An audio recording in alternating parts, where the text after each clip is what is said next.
Good afternoon, everyone, and welcome to today's webinar. It's a pleasure having us all here today. I hope you're all excited to be in this webinar today, and you look forward to having a fantastic experience with our panelists today. So you're welcome to this month's Zing webinar, Family, Finance, and the Future, Building Generational Wealth. So we've been having a series of conversations on our social media platform across all our platforms, basically, about family and finance. And today, we'll be diving deep into how to build generational wealth. And we'll have the privilege of inviting our experienced specialists in this field, Seun Idowu and Chinwe Nwobi, who will be helping us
Okay, we had a network glitch. I need anyone to confirm. You can just signify by putting in the Q&A session if you can see my screen and if you can hear me. You can put it in the Q&A session. I need to be sure that everyone can hear me and you can see my screen.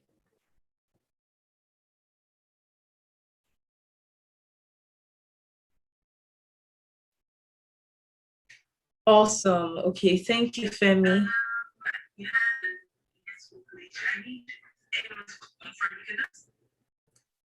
Okay, awesome. Thank you, Joseph. Thank you, Ime. Okay, awesome. Thank you, Faith. That's great. So I need to be sure you can see my screen. I'm sure you can hear me now. Okay, if you can see my screen and you can hear me clearly, you can just confirm.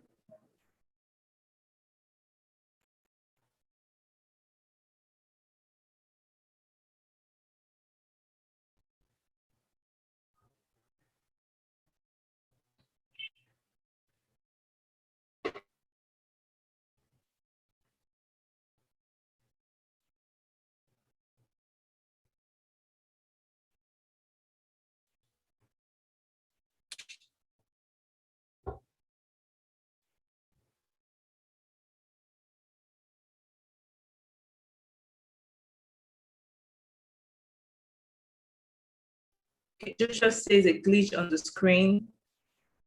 Okay, can anyone else see my screen? I need to be sure everyone can hear me clearly and can see my screen.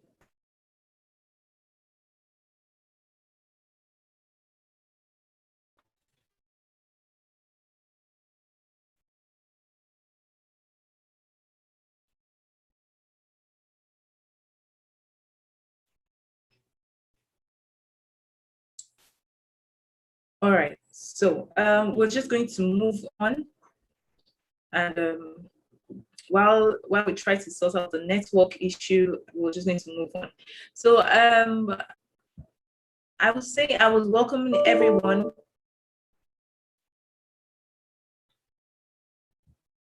Again, I would like to welcome everyone for taking out time to join this webinar. It's a pleasure having us all here today. I hope you're all excited to be here. I can see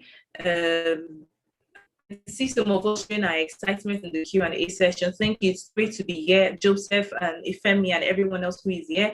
And I look forward to having a very insightful session on family, finance, and the future, using generational wealth.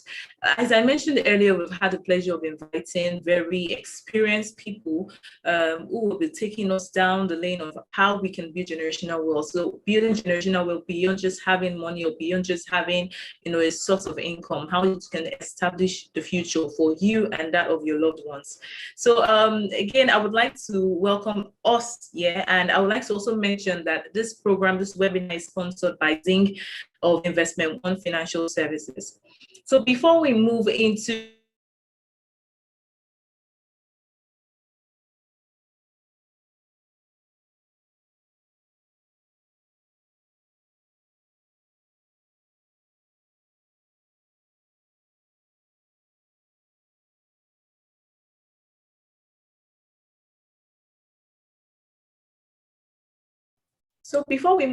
the program of today, I'd like to give us little information about Zinc and what we are all about. Zinc is a digital platform powered by Investment One Financial Services. Who are we? Who is Investment One Financial Services? We are a financial company that provides investment and financial services, various investment services, depending on what your investment or financial goals might be. Our services ranges from trust, pension, mutual fund, private banking services, and then our digital platform. We also have a fixed income services, and we provide loan as well.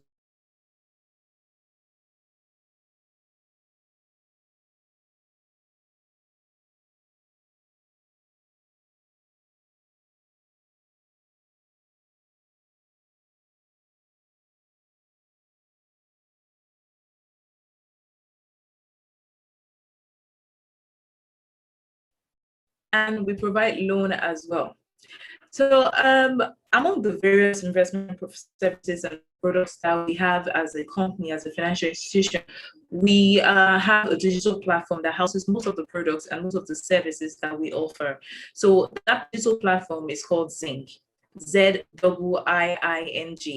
Zinc is a digital platform where you can basically do all you want to do, achieve your financial goal, but with just by the tip of your finger. So at the comfort of your home office or wherever you might be, once you have the app on your phone, you have access to various investment options ranging from automated targeted savings, mutual funds, fixed income. You can even trade in the Nigerian Stock Exchange with the Zinc app.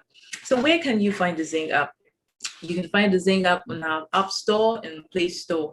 And we also have the website and our USSD code. It's so accessible to anyone and everyone, anywhere you might be. So it's as simple as ABC, as simple as ZIING, as I like to say. So once you sign up on the Zinc app, you have access to a variety of products. And all of these products are available to help you achieve whatever financial goals you might be. So if you're saving for school, or you're saving for one particular goal,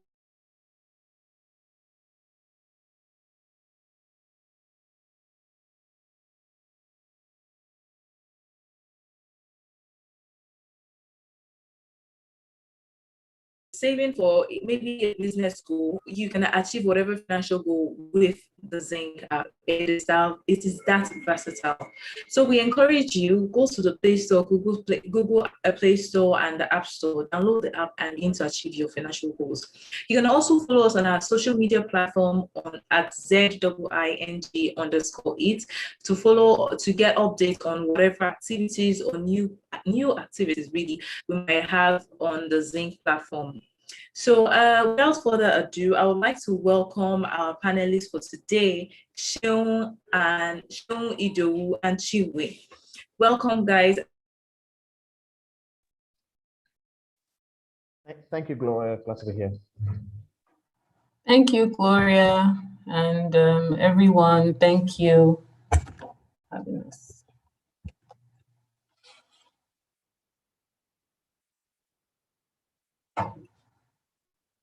let me give a brief introduction of who our panelists are, so we know what to expect. So Sheol is an experienced lawyer who has over 15 years experience in the financial sector as well as the ICT sector, and is a specialist in in trust services. So when it comes to trust service and family office, he is there to give his insights as regards to what to expect in that particular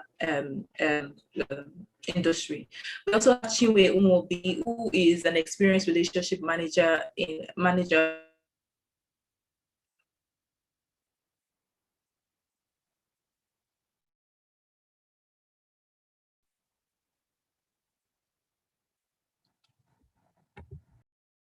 Also, experienced relationship manager in our private banking units of investment financial services. I officially welcome you guys on board, and I would also like to welcome our anchor for today, Iya Rotimi. She will be anchoring the webinar for today and asking a series of questions to engage our panelists.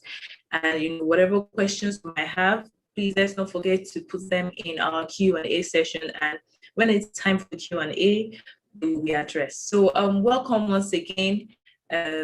Chinwe and Sheol. I officially hand over to Iye as she takes the floor.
Okay, hello. Can everyone hear me? Sean, can you hear me? Yes, I can hear you now. Yes. Okay, fantastic. I guess we're having some issues. So I'll just take it from here. Thank you everyone for being on the webinar today. As Gloria mentioned, we're going to be talking about, passing on and building generational wealth. And, this is a topic that is particularly interesting to me because if you look at Nigerian companies, to be specific, not a lot of companies have been able to pass generational wealth, say for 3 generations. If you look at the top 10 companies, on our stock exchange, how many of them are actually family businesses that have been able to transition wealth from generation to generation? I don't think you'll be able to name up to even maybe 10 in the whole of Nigeria that has passed on wealth for, consistently for 3 to 5 generations. So this is something that we should actually, give thought to. And I'm so glad we have Seun and Chinwe on the call today. They're going to be helping us. They're going to be educating us, giving us more insights on, how can we do this thing better than it has been done in the past. So without further ado, I will go into the questions, and I'm going to be directing the questions to the panelists, as I name them. But of course, the other panelists can always come on and say, oh, this is my take on the issue. This is the addition I can put to it, and we'll just go on like that for the rest of the Q and the question session for the panelists. So the first question would be, beyond money, how does one define generational wealth? And I think I'm going to just pass this to Chinwe, and then Seun can weigh in. So beyond money, I'm sure people on the call want to know, how does one define generational wealth? So Chinwe, can you help us with that? Thank you. Okay, thank you, Ie. So basically, I think the first question would even be, what is generational wealth? Generational wealth refers to assets or legacies that are passed down from one generation to another. It's basically if you're able to leave anything behind for your children or your grandchildren, it's seen as generational wealth. So, I mean, besides money, cash, it can be near cash assets like bonds, stocks, even houses are seen as generational wealth. I mean, because they can generate income in the sense that, it can be rented out, and that income is then something that your children or grandchildren have access to. There are also different assets that can be passed on, like franchises, businesses. Like you said, I mean, in Nigeria, we don't have a lot of that, but abroad, you see Walmart, it's been around for years, generations. The whole family owns it, and then it's just been passed down from generation to generation, even hotels. So I would say that beyond money, would say near cash assets, houses, franchises, and yes, that's pretty much what I would say. Those sorts of assets. That's what I would say. Thank you. So Seun, do you want to pass on?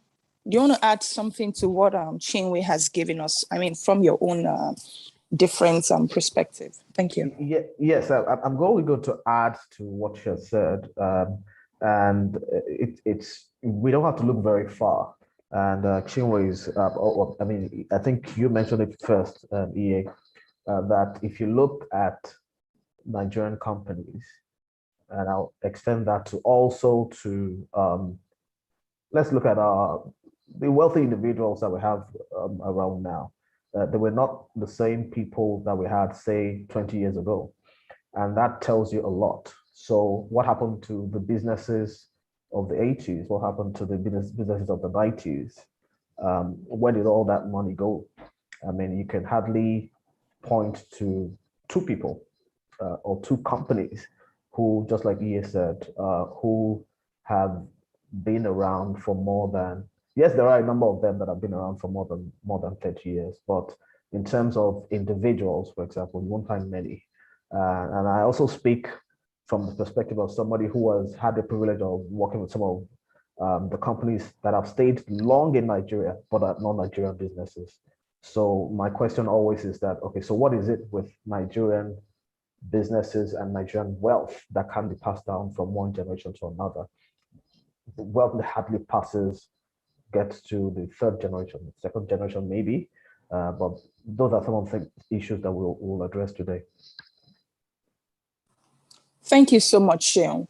And it's also interesting that a colleague of mine, said that another way we can also look at generational wealth is in terms of intellectual property. And this may not even be this is something we probably don't cast our minds to, but, royalties on works of art, different kinds of publications, books and things like that, they also count as, generational wealth. So yeah, I think it's a broad spectrum, and we'll be looking at how we can improve on, this as we go on. So my next question would be, what are the important factors to consider when building generational wealth? And I'll throw this open, either Sheon or Chinwe can answer. What are the important factors to consider when you're building generational wealth? Who would like to go first? Okay, I can go first. All right. Okay, so I would say there's so many factors, but I'll just point out a few so that Sheon can have answers for the question as well. So I'll say one of the factors would be the age of the person that starts or considers starting the wealth for the whole line of the family, that person's age. And then another thing to consider would be their cash flow, what they actually do to generate income. So, I mean, income is different from wealth. Wealth is savings, but you need to have income. So I'd say that person's age, I mean, if you look at countries abroad, you'd see that at a certain age, they expect that you should have garnered a certain level of wealth. Maybe by 25, you should have a house. You should have considered purchasing your second house, or you should have a certain level of savings for your retirement from the age of 21, 20.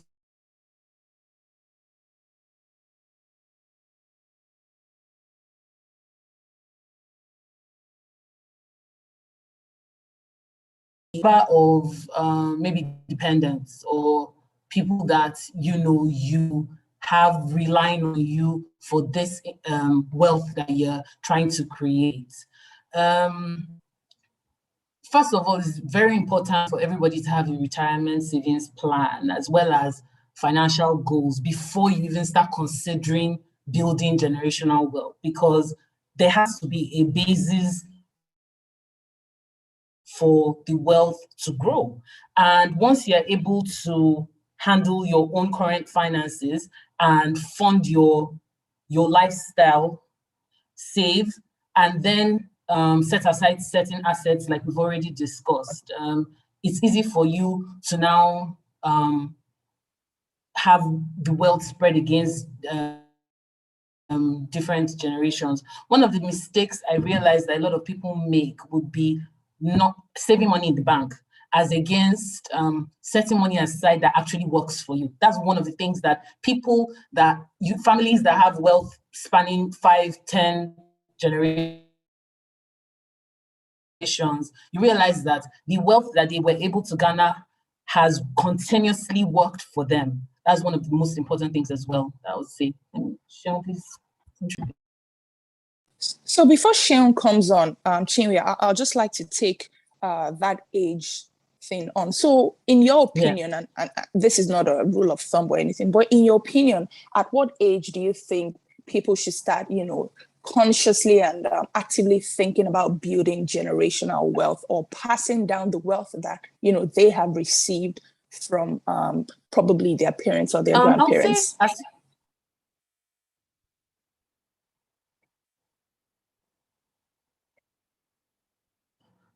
So I would say once you can access that wealth, there's no reason for you, however old. So a lot of times the age for maybe inheritances, like you've mentioned, it should be, I think I would say 18. Let me just start with 18. So if, for example, I have access to an inheritance left by my great-grandfather I had when I was 18, I expect that from that age, there should be strategic strategic steps taken to grow that wealth. If I do not have the capacity to grow that wealth, then I need to find someone that can help me grow that wealth to a point where, I mean, for my great-grandfather or my grandfather to have left wealth for me, that means it must have passed through my grandfather and my parents. So obviously I don't expect it to end with me. So if from the age of 18 or whatever age, has been stipulated for me to have access to that wealth, I would say that from whatever age it is, I should be able to start considering options to grow the wealth, or take steps to get a financial manager to assist in managing the wealth. That's what I'll say. Thank you, Chinwe. Seun, would you like to weigh in on that question, the important factors to consider when building generational wealth? Thank you. I think there are many factors, as rightly pointed out, and I'll also say that it's also subjective. So each person has to look at his or her own individual circumstances to determine what steps to take in order to, build generational wealth. But one thing is sure, I mean, and this is something that it's not just in Nigeria, everywhere else in the world. People ask the question, so at what age should I start planning for wealth? You understand? But I would say that the moment you start working, the moment you start earning an income, you should start planning to get from at least just having an income to building wealth. And then once you're building wealth, you're also thinking of transferring that wealth in the future, especially when you have children. Even if you don't have children, yes, you can decide to give to charities. That is very, very normal. So I would say that when it comes to age, for the person, for any individual, once you start accumulating wealth from salaries, just start planning for the future. I think that's it. We'll get deeper into it later on as we speak anyway. Okay, thank you, Seun. So what I kind of got from you and Chinwe, so first of all, age matters. Once you come to a place of a certain level of maturity, essentially, that you can decipher between, okay, this is wealth that can be passed on that you've gotten.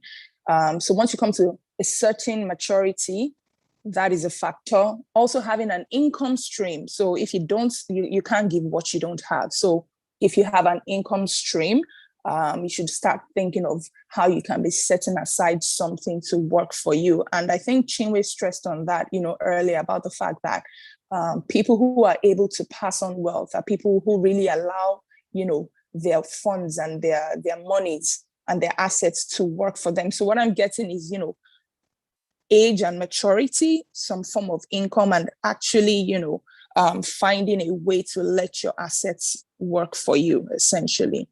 Okay, so the next question would be, is a well-diversified portfolio enough to secure your future and that of your family? So I'll just break that down for the people on the call. So essentially, what we're asking you here is, so if you have stocks, bonds, you have real estate, all of that, if your assets are in different, if your funds or your assets, they're kind of spread across different types, is that enough, to secure your future and that of your family?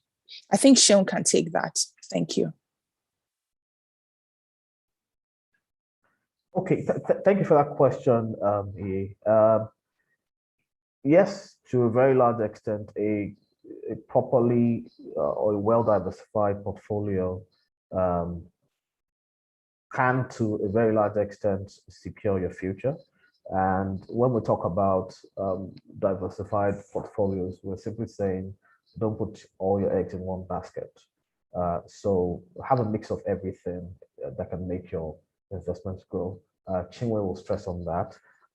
Beyond that, I also think that a very solid portfolio will include something like, a will or a trust, for example, and that ensures that, beyond you just having a very good portfolio, then when it comes to securing the future for you or your family, then you have to have plans in place to ensure that that continues, whether you're there or not. So, Kim, I think you can take it from here.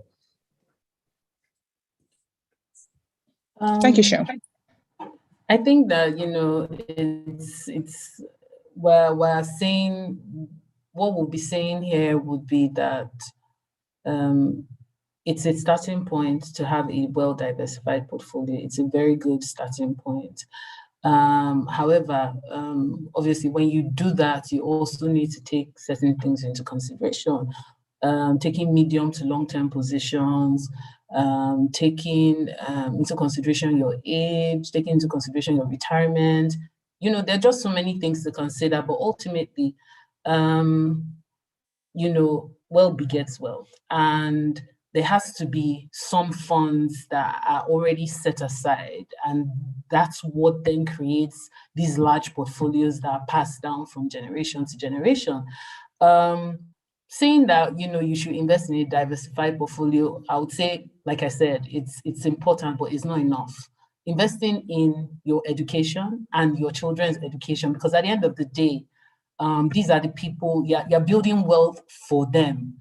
And then it will be sad that, you know, they do not have the knowledge or the business acumen to sustain that after, you know, you have died or anything has happened to you. So I would say investing in your children would also be a very, very good add to having a very diversified and robust portfolio.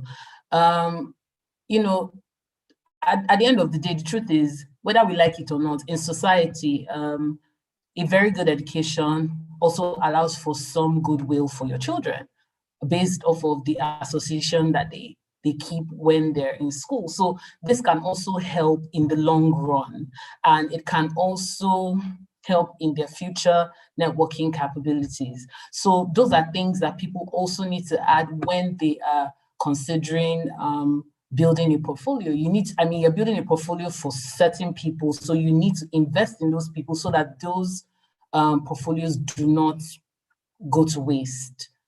That's something I would like to add. Thank you. Thank you, Chinwe. And that's really instructive. And I think if we look at India, for instance, India is one of the countries of the world that they really prioritize family businesses. And you find them generation after generation in the family business. They hand, you know, their businesses to their children a lot of times. So I think this you know, addition that you brought in now really just is an eye opener that these people you want to pass down the wealth to, they need to have capable hands, you know, they need to be well educated, and they also need to know the business that, you know, you're trying to pass down to them. And that's really instructive. Thank you so much, Chinwe. My next question will go to Sheil.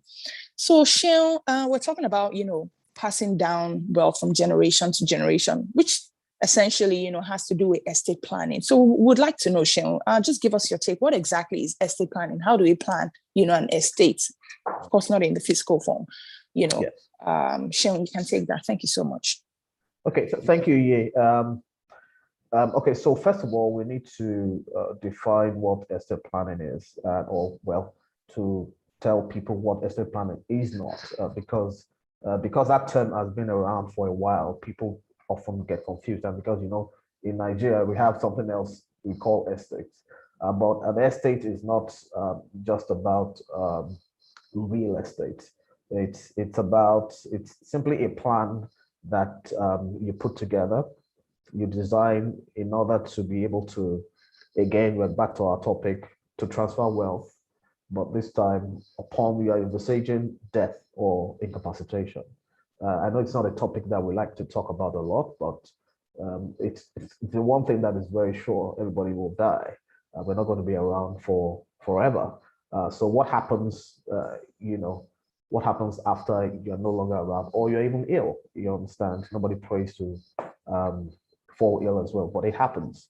So all those steps that you take in order to ensure that your affairs are in order, you're envisaging, you know, a transfer of wealth, and you're also thinking of the future. Let me put it that. So all that is estate planning, and the key things or the key we'll get into that anyway. The key modes of estate planning are usually, basically writing a will first of all. That's at the bottom of the rung, and then you can set up a trust. We'll also get into that later. There are so many other things. Making sure that you have, done your beneficiary designations properly. So let me stop at that. We'll get into more details later. But essentially, estate planning is everything that you do, a plan designed to transfer wealth upon death or incapacitation. Thank you, Seun. And this actually leads into our next question, which would be that. So which would you say is the better vehicle, to secure wealth transfer? I think you just mentioned that a will is like the bottom of the rung, So which is better in, transferring wealth across generations? Is a will the best? Would you rather say a trust, or is it the family office? Which one of these vehicles, or can they all be used simultaneously? What would you say, Seun? Thank you. I think you've answered the question. I would say that they can all be used simultaneously. So you have to look at your specific circumstances. If you have simple instructions, if you have a simple idea about how you want to transfer your wealth, all you just need to do, write a will, at least. But if you now have other considerations, I'm assuming that you don't have complexities in the family. So, for example, if you're divorced, it makes it more complicated. If you have a child out of wedlock, if you have a special needs child, so many scenarios, you understand. If you have more than one wife, which is the case in a lot of families in Nigeria, then you need to be able to start thinking about things like, okay, so are there possibilities of rancor or disagreements in the future? If you're thinking about that, then you might want to go towards a trust. And the reason is simple. For a trust, a third party is involved, which is a trustee, which is where I come in. A third party is involved who helps you hold the assets, and helps you transfer when you're no longer around. Or, even sometimes when you're still around, you just want to separate yourself as an individual from the assets. And then, anyway, we'll get into that later on. But a trust has a number of advantages over a will. One of it is that a trust is private. A will is a public document in the sense that once you write a will, you take it to the probate registry, it becomes a document admitted in courts because the probate registry is part of the court. So at the end of the day, even the reading of the will is public in a way.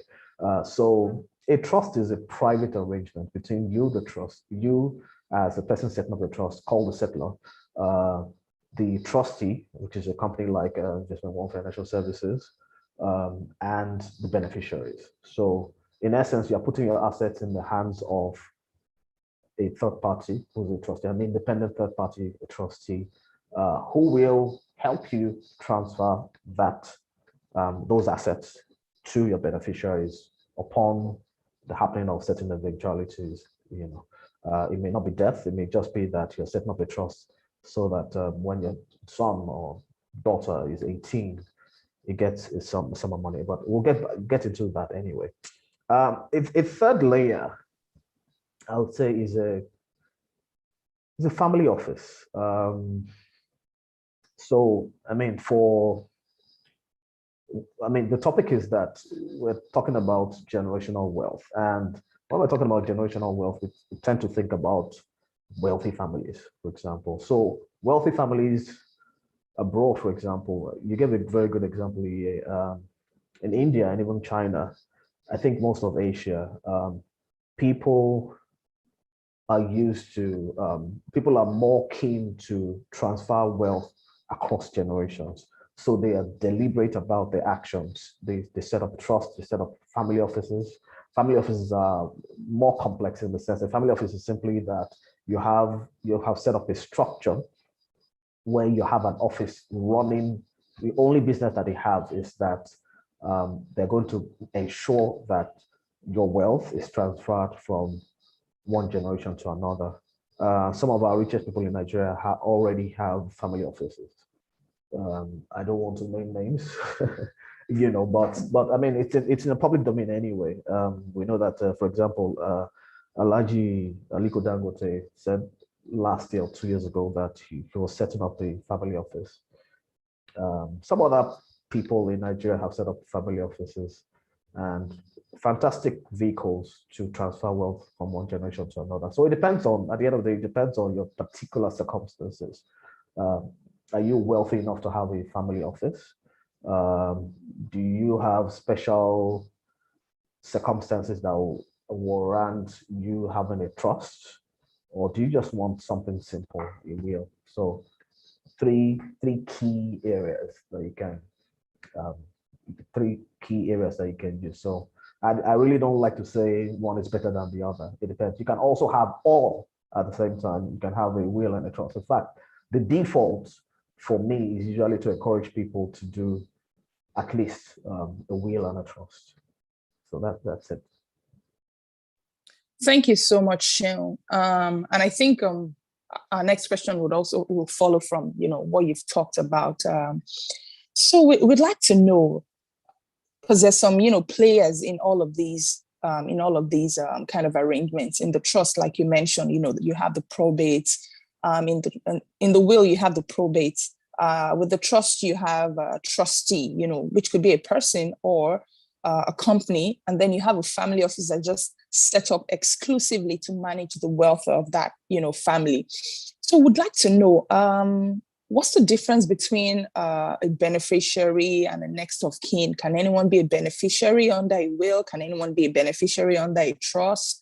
And, what are some of the factors that should be taken into consideration? You mentioned a situation, that a trust may be more useful. Say, for instance, it's a polygamous family where, you have a lot of possibly conflicting interests, or you have a special needs beneficiary that you would like to be on the will that may not even be your child, but you just have this person who needs additional attention. So can anyone be a beneficiary? What's the difference between a next of kin and a beneficiary? And what are some of the factors that, people should consider when, they're electing people like this in this kind of arrangements, so that people are informed and then they know the kind of arrangement they should make and the kind of people that they can involve in all of these arrangements. Seun, thank you.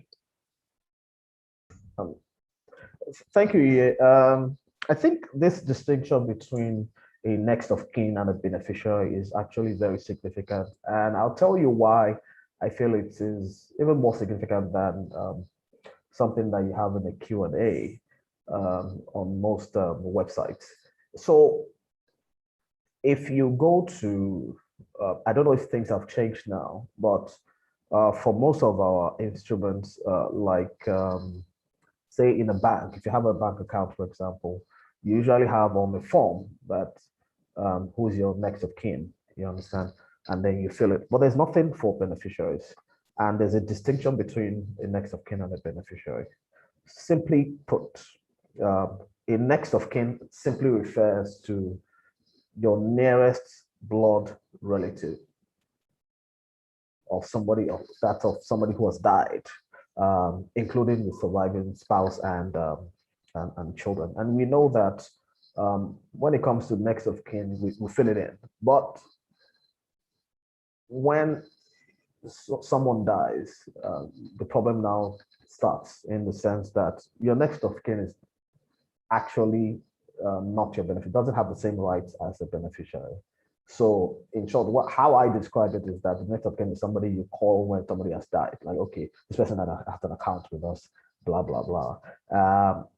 So, but for you to be able to claim some of the assets that someone has left behind, a loved one has left behind, then you have to be a beneficiary. For you to be a beneficiary, you have to be named as a beneficiary, either in a will or a trust or in any other document, and that includes, back to my point, that includes, for example, your retirement savings account.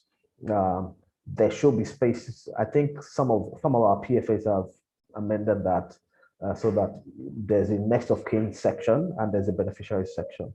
There are two different things. So I'll say that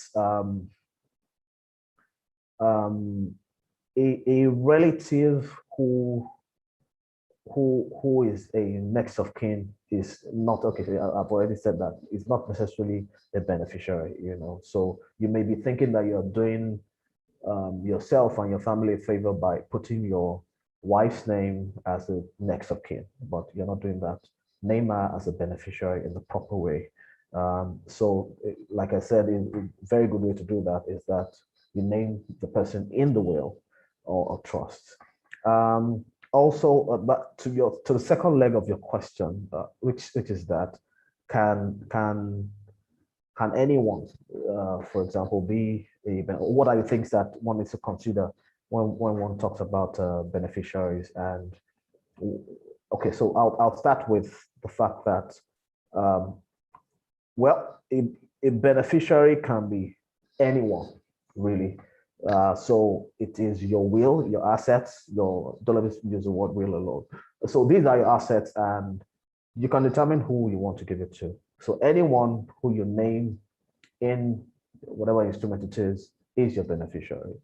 You understand? But the things that you have to think about, for example, is that a dead person, for example, cannot be a beneficiary. So there's a way in law, or there's a legal mechanism to ensure that, okay, so for example, situations where one has named as beneficiary now predeceases or dies before someone, what happens in that kind of scenario? So in a typical will, for example, I like to include the clause.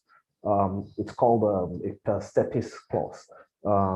That's PERSTIRPES.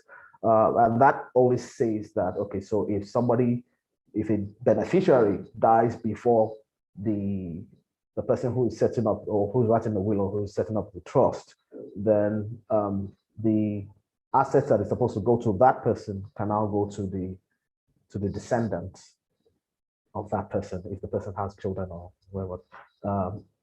Otherwise, those assets will probably very likely revert back to the estate, which can create funny scenarios in a way.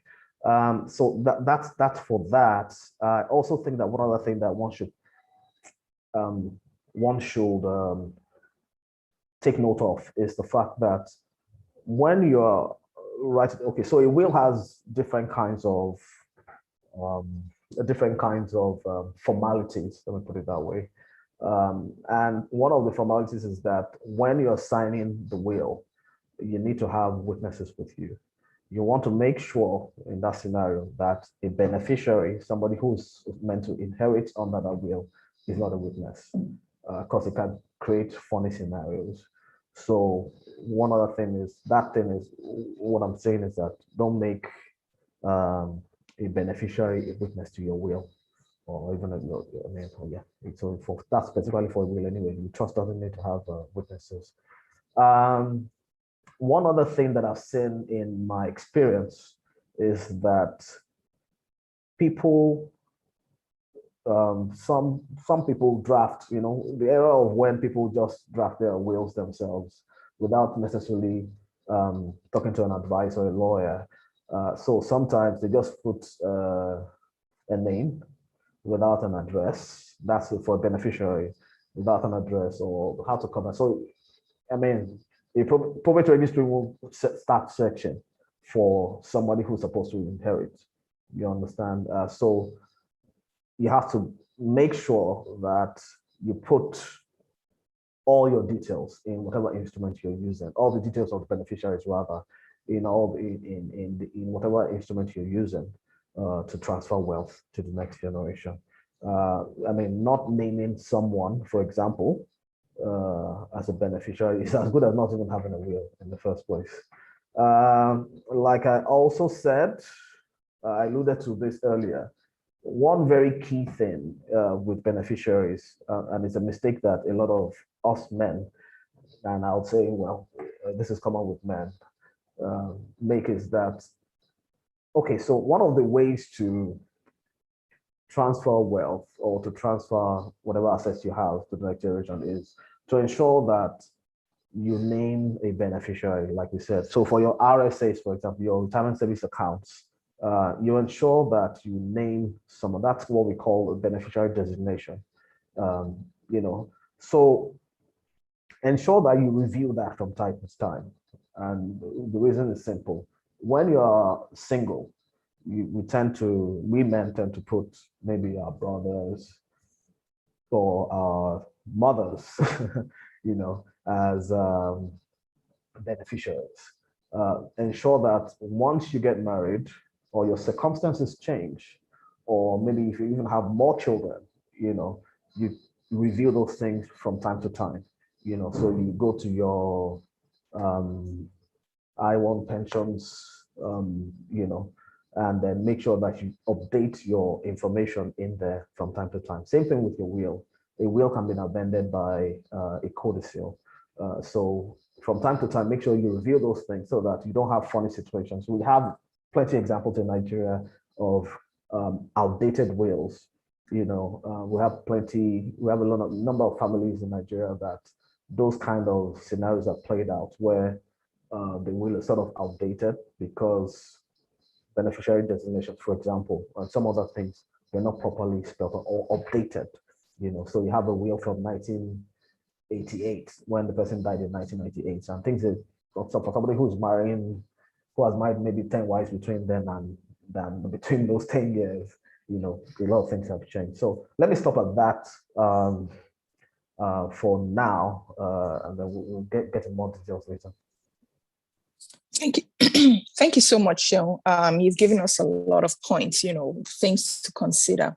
But I think, you know, I'm just going back to the next of kin thing. And this is, you know, so common because we all fill bank documents, especially.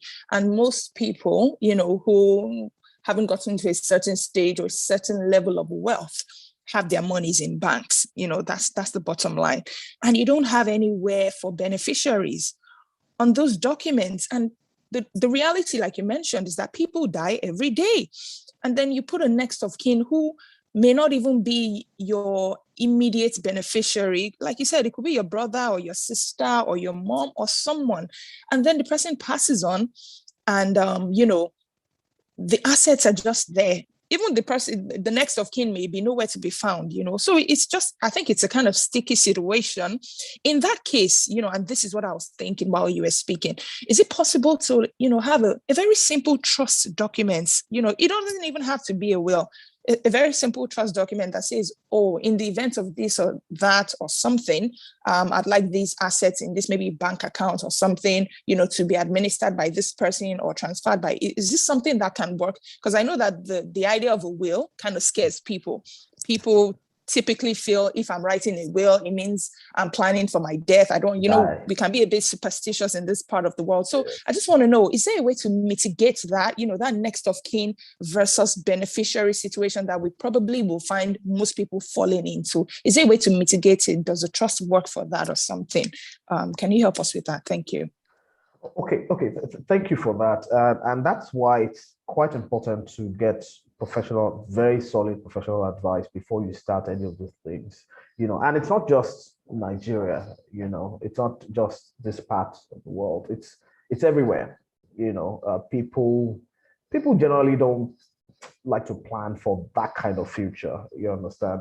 And that's why it's also the idea of, and that's why we started selling, I mean, people around the world started selling, professionals started selling the idea of a trust. If that scares you, then a trust can be a living trust. So what a living trust is simply that, okay, you have put all your assets in this basket, you've transferred it to a trust, which is like a special purpose vehicle. And you can modify that trust while you're alive. You're not only thinking about death. You can add assets, you can remove assets as long as you're alive. It only becomes an irrevocable trust, which is that, okay, you can't change anything when you die. You understand? So a living trust is also called a living revocable trust. You understand? So, I mean, to your point, a well-written will or trust should actually take care of those kind of things. So you can put a clause. We usually put clauses in these documents, in wills or trusts, where you don't not only envisage what happens in the case of death, you also envisage what happens if, for example, a beneficiary dies, like I mentioned earlier. So if a beneficiary dies, for example, like I said, okay, so there's the per stepis that I spoke about earlier, and then there's per capita. Per stepis is simply that, I don't want to go into too many legal jargons, but it's simply that you can put in a trust to say, so in the event that this happens, or if I die, this is the first step, my asset, this asset goes to this, and this person. In the event that this person also die, then it should go to this, and this person. You know, so you can create different layers, and that's why sometimes we give these things different names. You can have a simple will, which just takes care of all your simple needs.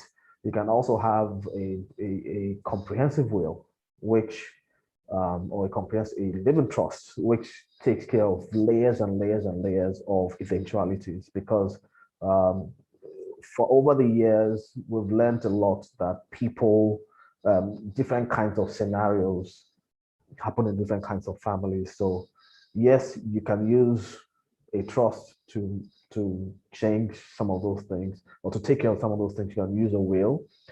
Another thing is that, to your point about our current setting in Nigeria, one thing that I have tried to advocate for is that we should be able to, in terms of financial literacy generally, or in terms of policy making, we should be able to ensure that all the PFAs, for example, use the proper terms, or the banks use a proper term. So use a beneficiary, for example, or, you know, you tell everybody, start a campaign, say, okay,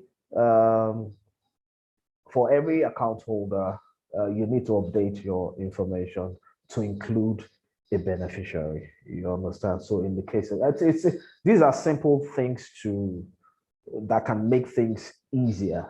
You understand? I mean, the idea is not to get people's funds lost. I mean, if you know how many assets are locked up or lost in different places, you know, that even if you go to probate, for example, which is another seminar for another day, there are so many assets that can be touched, even though they've been willed out.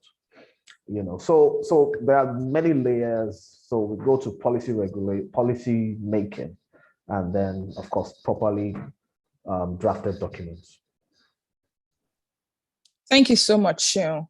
Thank you very much. That was so insightful. My next question will go to Chinwe. And I think we had alluded to this briefly at the beginning. But, you know, I imagine that for some of us on this call, we're wondering, like you also mentioned, you know, what are some of the major impediments to generating and transferring generational wealth? You know, what are the things that stand in the way of building wealth and passing it on successively from generation to generation? Chinwe, please. Thank you. Okay, thank you. Yeah, I'm just going to focus on three. There's so many, but I'll just focus on three things that come to my mind right now. The first one would be income inequality. I mean, obviously, we're all here in Nigeria, and then we know how things are. Things are really tough. So, you know, people with significantly smaller income obviously would not be thinking of the long haul, or, investing for the next generation. What they're thinking about and what is of extreme priority to them is their daily survival. So income inequality is one of the major impediments. Another thing would be access to business or investment opportunities. I constantly hear where people say that the Nigerian government tries to destroy anything that they don't have access to. So a lot of times, a lot of people sit down and think of good businesses, but then when it's time to actually implement it, something comes up. Oh, maybe the government will say, oh, we're going to put a fee on whatever it is that you want to start or something, so those sort of hindrances tend to be a problem in even setting up businesses that can lead to generational wealth. Another thing is, we're in this part of the world, we know that there's significant gender bias. So in those kind of cases, you see that when there's an inheritance proceeding, there can be a discrimination in the distribution of inheritances because, oh, this is a girl, and what does she need money for? She's going to marry, or she's going to give all the money to her husband. Those kind of things act as impediments to generational wealth. And the truth is, a lot of families, I think now it's becoming clearer that a lot of families see that even when they have girl children, they realize that their girl children can actually grow the wealth and keep this wealth across generations, because they're more, in some cases, maybe their head is screwed on tighter than the rest of the members of the family. But I'll say that those are the three things that come to my mind right now: income inequality, access to business or investment opportunities, and then the gender bias.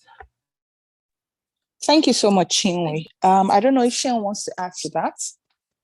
Yes, thank you, Chinwe.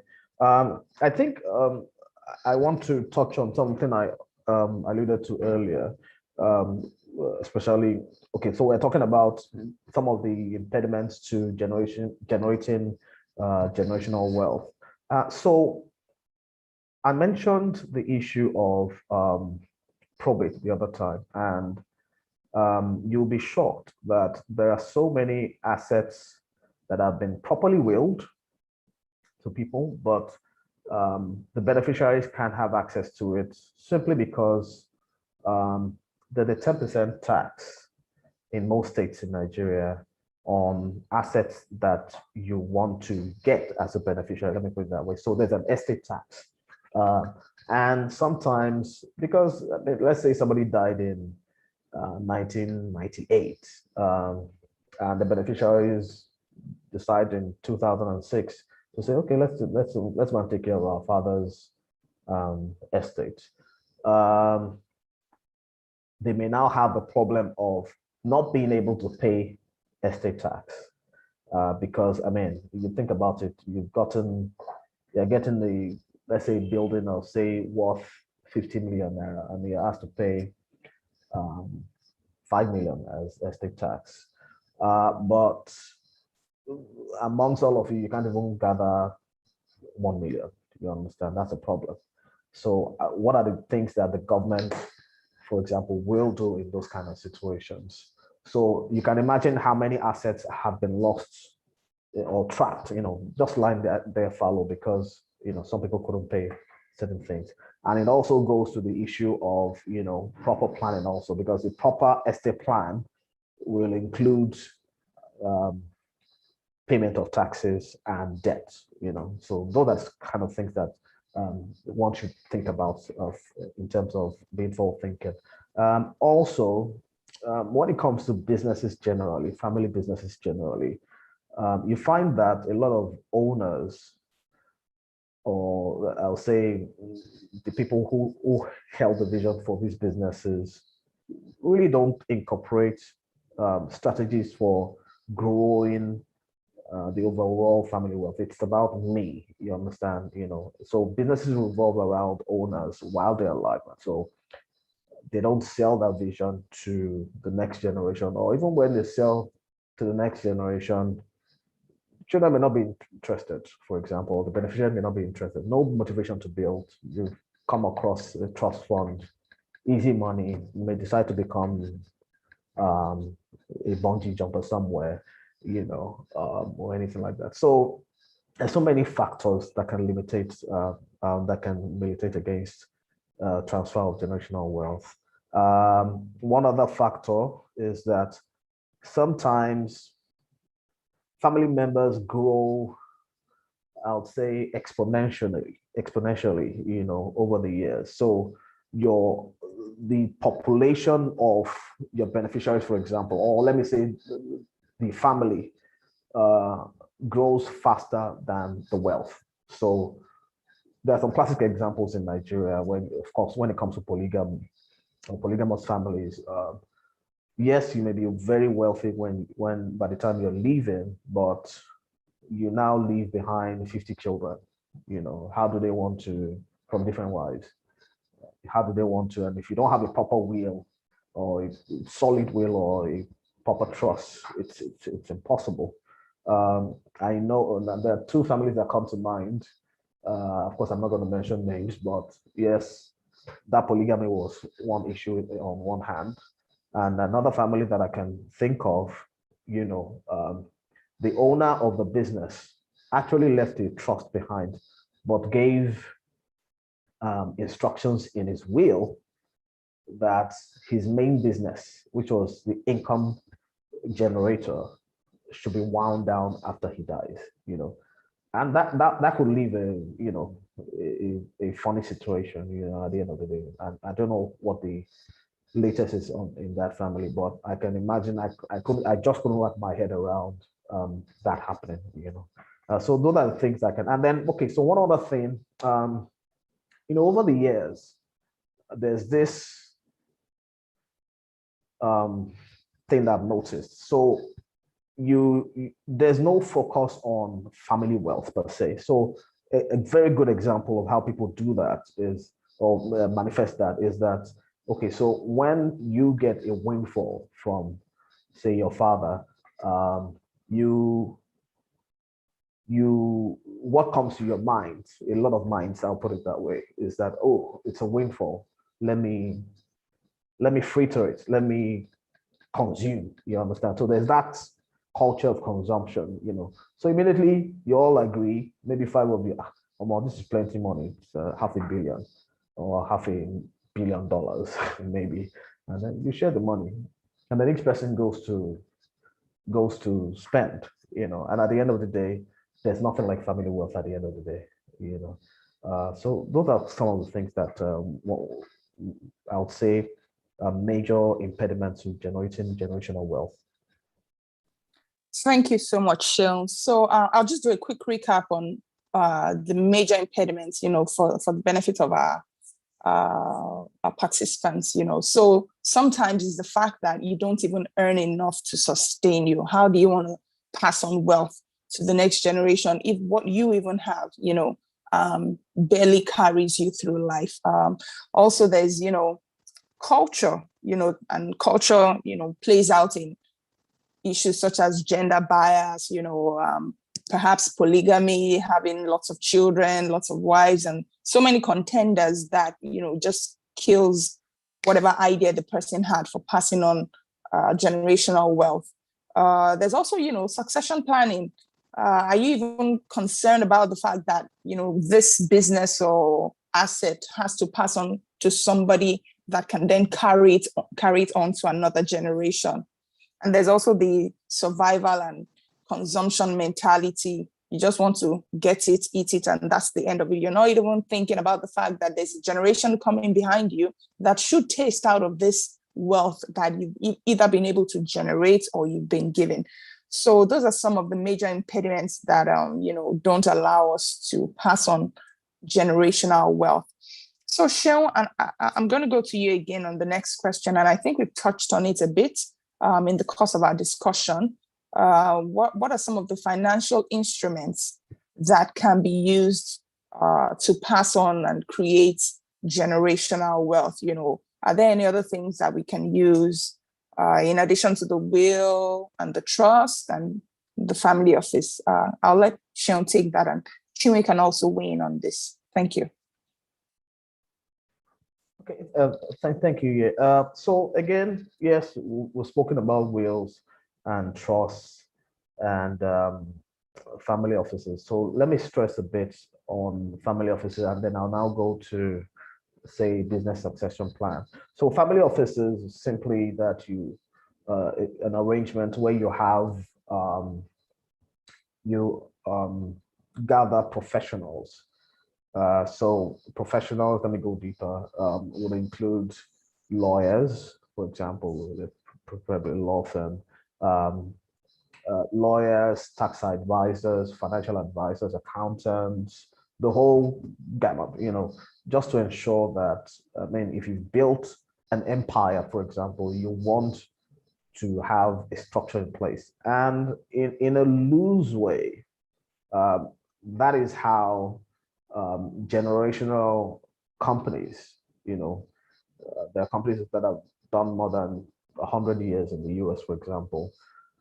That is how they've been able to run. So it's not just about you as a person, you know, alone. So you put in place a structure where you ensure that you have professionals running those companies.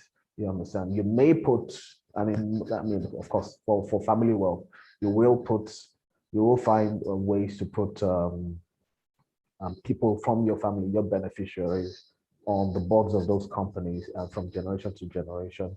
You know, but you know, one thing that even brings to my mind is that some of these successful companies or successful families have been able to do this because from generation to generation, they've been able to identify the key person in the family, for example, who can carry on legacies. You understand? And it's one thing that one has to be very deliberate about. So it's either you groom that person or you simply identify that person within the family who has tapped into the vision of the owner. You know, sometimes you do this consciously or unconsciously. You know, so to the issue of having a business succession plan, it's actually a very solid tool. You know, and of course, this feeds into, if you don't have a proper family office, you can have a simple business succession plan as part of your trust. You understand? And what that simply does is that it's a document that just outlines what you want done and your vision for the company. And then, you know, it is codified and passed from generation to generation. So I would say those two things are very good ways of, there are so many other tools anyway, but a lot of them flow into trusts and wills and family offices and, you know, proper business succession plans. So I'll stop at that. Thank you so much, Seun. I don't know if Chinwe wants to add to that.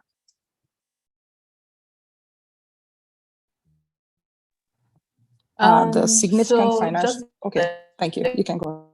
Said he said that, you know, basically everything flows into, you know, trust, will, setting up a trust or writing a will or setting up a family office. But for me, what I would like to point out is that when you even set up any of these options, I mean, there needs to be a situation where these monies have been invested in various asset classes, and these asset classes now fall under the umbrella of trust or, you know, the family office or whatever. And then, so at the end of the day, what's my own understanding of the financial instruments would be investing in quality assets, equities, bonds, you know, real estate, businesses that, like Seun said, that have, you know, going concern plan that's set in place for the generation and other cash and near cash assets. Those are the things for me that fall under financial instruments. And then when your money is put in these different financial instruments, then they can now fall under the wills, the trusts, or be managed by the family office, those sorts of things. That's what I would say. Thank you so much, Chinwe. So what I'm getting is you're not just going to say, if you set up a trust or a will, or you have to make sure that quality assets are actually under those umbrellas. So it's those umbrellas that now help you to, pass it on. But the actual financial instruments, you have to be very deliberate about them. Okay, thank you so much, Chinwe.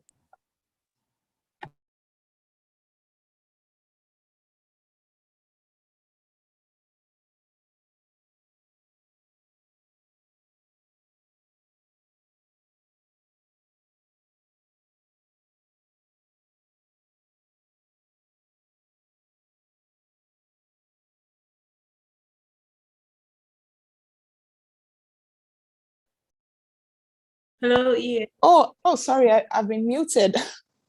Oh, sorry about that.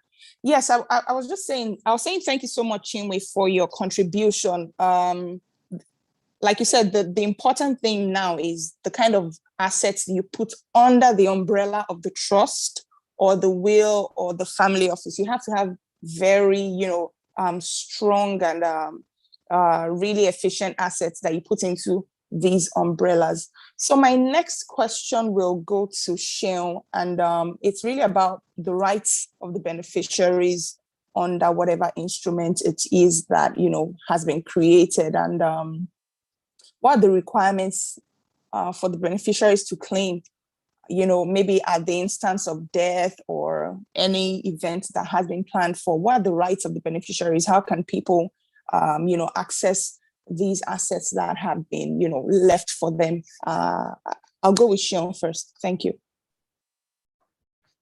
Okay, thank you, Ye. So in terms of rights, yes, a beneficiary has a right over whatever share of inheritance that he has come upon or he or she has come upon. Then one key thing that flows from that is that because in a wills, in a probate situation, for example, that's specifically for wills, you have executors or executors who are meant to be protectors, and you can have individual executors, and you can have a company like ours to act as an executor. So if you have an executor in that kind of situation, then they have the duty to ensure that the beneficiaries get adequate information or the right information from time to time. That means that they must keep accounts of the estate and render it from time to time. In terms of requirements, well, there are so many requirements when it comes to you'll probably have to do another webinar for that, because there's so many layers for each one. So for probate, for example, if you want to claim as a beneficiary, there are many steps. So for example, you have to apply to the probate registry first of all, and then they will now give you a date for the breaking of, so there's a seal that comes on wheels, for example, the red seal. So they break it in front of you and then read it to you. So all those things, there are different layers of applications that you have to make. You understand? In the instance of well, this is going even deeper. In the instance of people who die without wills, for example, you have administrators. So the court will appoint administrators, and I need to stress this point here because one of the reasons why this is even important, this webinar is important, is because people have to understand the importance of setting up any of these instruments. So at least, like I said, you have to have a will. if you don't have a will, what happens? It means that the government is at liberty to share your assets in as justifiable manner as possible, but that may not have been your own wish while you're alive, you understand? So those things are important, you understand? So in terms of requirements, again, there's so many, and they differ from, say, for example, the PFAs have different requirements. Of course, you have to produce a lot of documents, produce death certificates, so many other things. But I don't think that's the focus. That's our focus here, because at the end of the day, that's why you need us. So when it comes to requirements, let the professionals take charge. So talk to us if you need any of those things. We have enough professionals in-house to guide you from step to step. Thank you. Thank you so much, Seun. And I think that kind of takes us to our final question before we go to the Q&A. And I think I'll just direct this to Chinwe. On the role of professionals, what are the roles that professionals play, in this space, and how can they provide guidance? Because I know something that may be on the mind of people is, oh, maybe I don't have so much money. Can I afford a professional?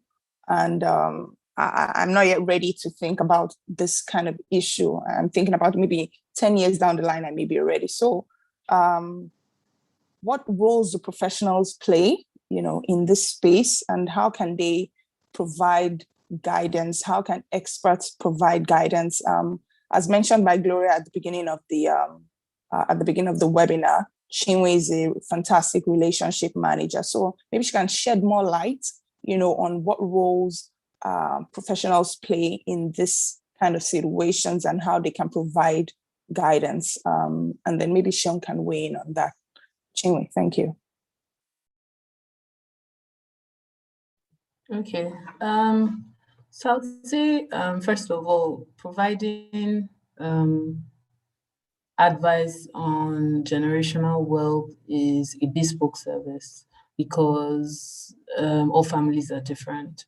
So in those kind of situations, obviously the first protocol would be asking questions that are targeted towards, what the client is looking for. Because the truth is, Mr. A's objective is different from Mr. B's objective, and that's all these families. But then you realize that they've taken different paths to get to, wherever they are at the time. So one of the core things I would say would be asking questions, just so that you have an idea what exactly it is that the person wants to do, what they expect to achieve, and where their head is at. Another thing would be also offering different options for them. So before you can set up a trust, not before, you can set up a trust, and then while you set up trust, you then put all your assets under that umbrella. So what I would recommend would be, before you even set up a trust, you need to know the basics. Okay, so I have 100 million naira, and then I want this 100 million to grow to 500 million in a period of XX. What are the steps I need to take actively to get to that point? I know that I do not have financial knowledge. I need people that have financial knowledge to guide me on exactly what it is to do, where to invest, and what's not, which is where myself and people like Seun come in. And because we're exposed to different asset classes in the market, we're able to tell you, okay, in a period of so this is what we can guarantee that you get, and these are other investment options or investment vehicles that would generate X amount of money, but they're not guaranteed. So it also depends on the person's risk appetite. In some cases, my risk appetite might be very low, or my risk appetite might be very high. So in those kind of situations, that would now give guidance to what sort of businesses to put the money into. Also, some people's options might just be, okay, Seun or Chinwe, what I want is, I don't want to have any business with this. I just want to set this money aside and put it aside for my great-grandchildren. So obviously we expect that, this is something that would work for, say, 40, 50, 60 years. So we then put, whatever it is that you've given us, whatever asset class, whether it's real estate, whether it's existing bonds, it doesn't have to be cash. It can be assets that already exist, and then we can now guide you, okay, let's mix it around this way, let's play with it in a certain way, because we know that there's a time frame, or there's a long-term objective of these assets. I would say that another thing that we'll do is put everything under one umbrella. So because you have different asset classes spread across wherever, we can actually put every single thing under one umbrella for you.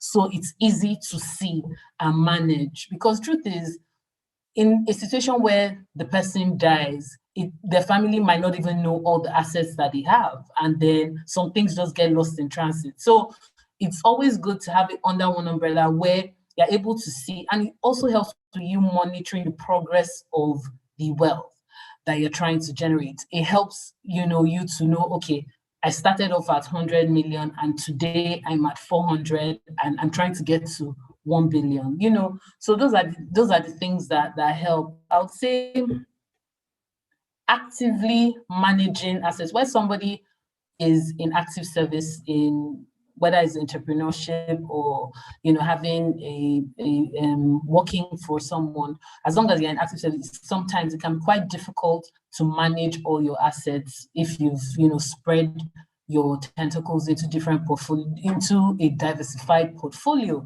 It can be quite difficult monitoring the stock market, bonds, or what are fixed income rates doing now, what's treasury, it can be quite difficult. So another thing would be us doing that for you, actively managing those relationships. One of the things that I've also noticed since I've been doing relationship management is a lot of times you realize that when people come to you and say, okay, I want to set up a trust, or I want to do this, I have a plan to do, they don't really know what they want.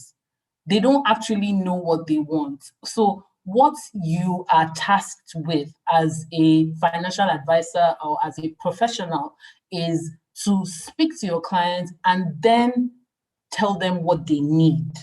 Because sometimes I can come and tell you, oh, I want to invest my money in XX, but that's not what I need to do to get to where I want to be. So that's something that we also try to do, which is why I said it's a bespoke service, because what I can prescribe for Seun might be different from what I can prescribe for E.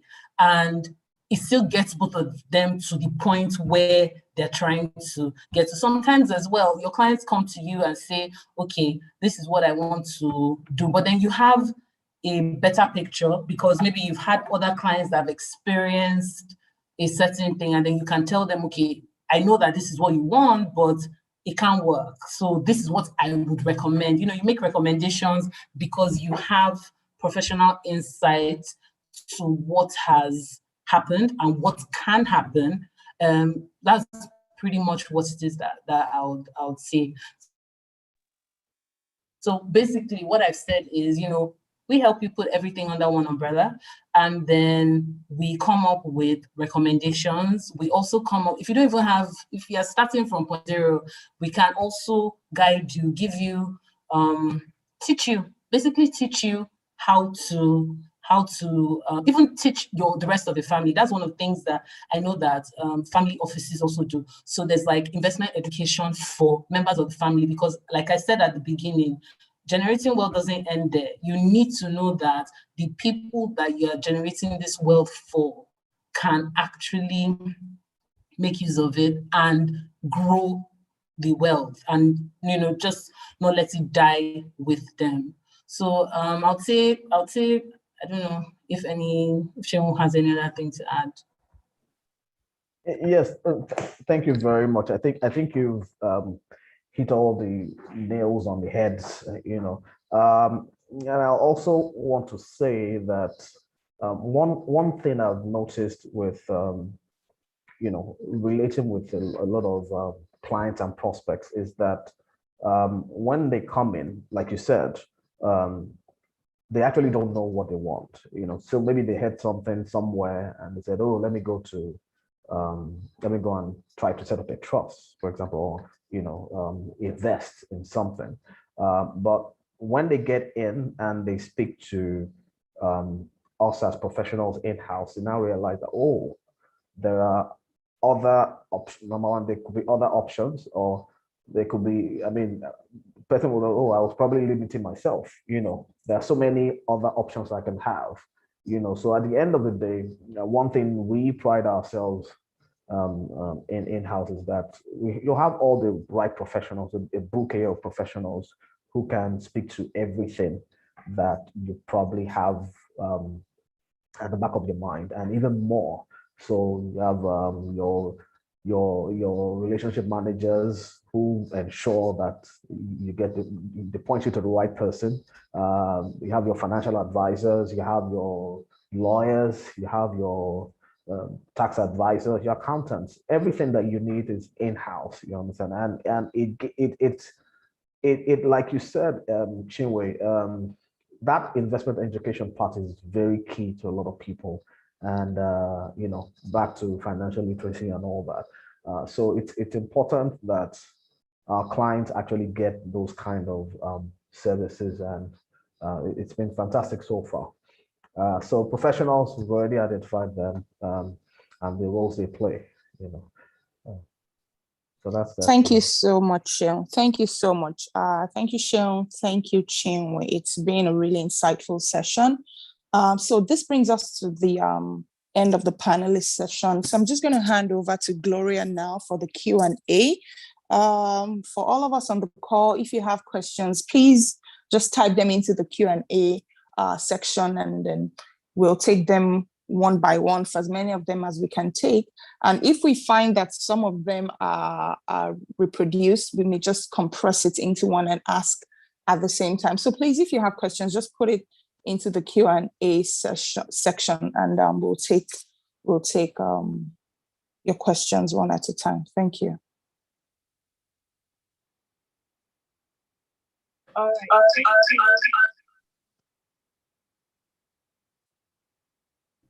Thank you, Iye. Thank you so much, Seun. Thank you, Chinwe. This was a very, very insightful session, and you addressed a lot of questions and a lot of myths about, establishing your finances for both yourself and your loved ones.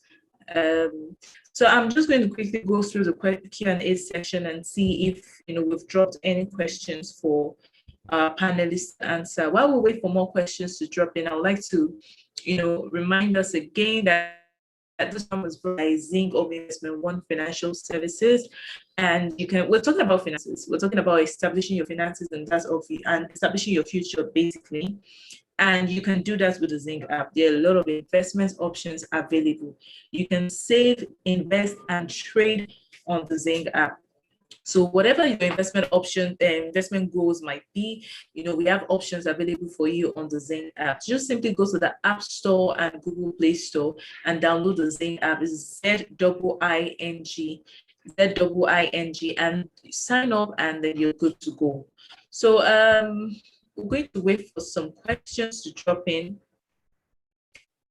I see we all had a very insightful session, because it seems we were all following through. We followed the whole question and everything and everything Seun and Chinwe said so far. So I'm guessing Chinwe, this means you guys did a great job. You did justice to the topic: family, finance, the future, building generational wealth. And I want to take this opportunity to appreciate you guys for taking out time to join us today, helping us understand what it takes, requirements, and things we should look out for when it comes to building generational wealth.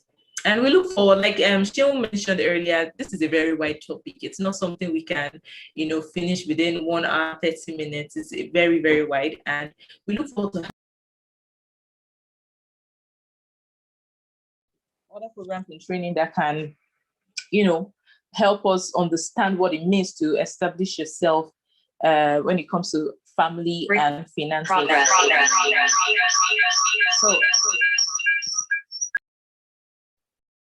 So thank you once again, everyone, for joining in. It was a pleasure having us all here. Gloria, sorry to cut you in. I think there's a question. Someone is asking, what minimum asset value should one have before going for a trust service? The person asked 20 million, 50 million, or 100 million. The person just wants to know the minimum value you should have before you go for a trust service. Yes, thank you. Okay.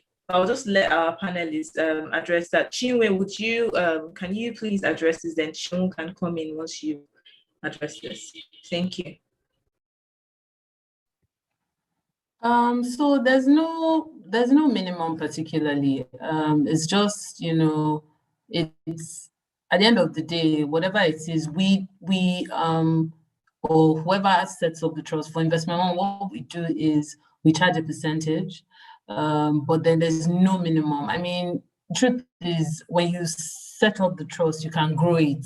You can grow it as time goes on. So I would say that, it's a function of your conversation with the trust team, and then they will now guide you. But I don't think that there's a minimum. If it's 20 million you choose to start with, there will definitely be a trust product that caters to that amount. I don't know, Sheil, please come in. All right, Sheil, would you like to add something to what Chinwe has said?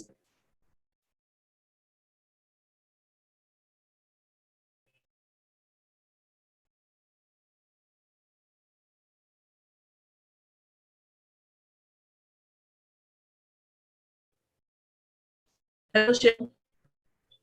Okay, sorry, my internet was funny there. Sorry, I didn't. Is it my turn to speak now? Yes. So, Okay. Chinwe has been able to address the question about minimum value you can use to set a trust. So, I was wondering if you wanted to add something to that. Oh, okay. So I just want to add that here also we have we've designed a wide range of trust services, trust products and services. So, for example, we have a child trust, for example, which is a trust product designed for people who have children and want to provide. So it's a simple way of providing for children, and then, in the event that you're no longer around, or even to simply pay school fees, for example. So you get the trust going. Like I said, it runs like a living trust where, you can control what goes on while you're around. And if you're no longer around, then we can continue. So long as the trust is funded, we can continue with that. There's so many. I mean, maybe for another webinar we'll talk about charities, for example, people who give to charities, people who have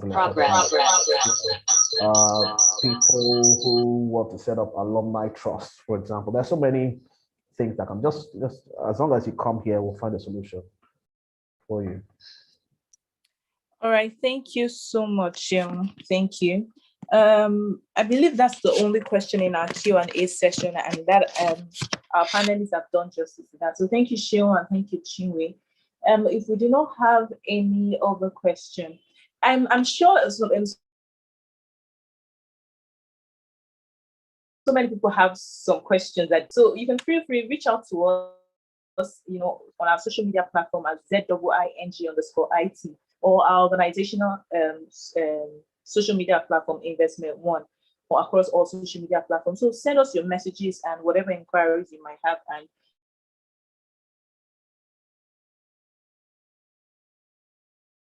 our experts will address them. If you address and have about building generational wealth. So that brings us to the end of today's webinar. It was a pleasure having both the panelists and everyone else here today. And we hope to have you in our upcoming webinars. We would also notify you, send mails, and post it on our social media platform. So post on your notification bell so that you are aware of whatever new activity we have we'll be bringing out for you and anyone interested in establishing themselves financially. Thank you once again, everyone, and have a great day and a great week. Thank you, Sheil, and thank you. Thank you. Thank you, everyone. Thank you, EA. Thank you, Chinwe. Thank you, All everyone. right then. Thank you, Gloria. Thank you. Yes. Bye. Bye.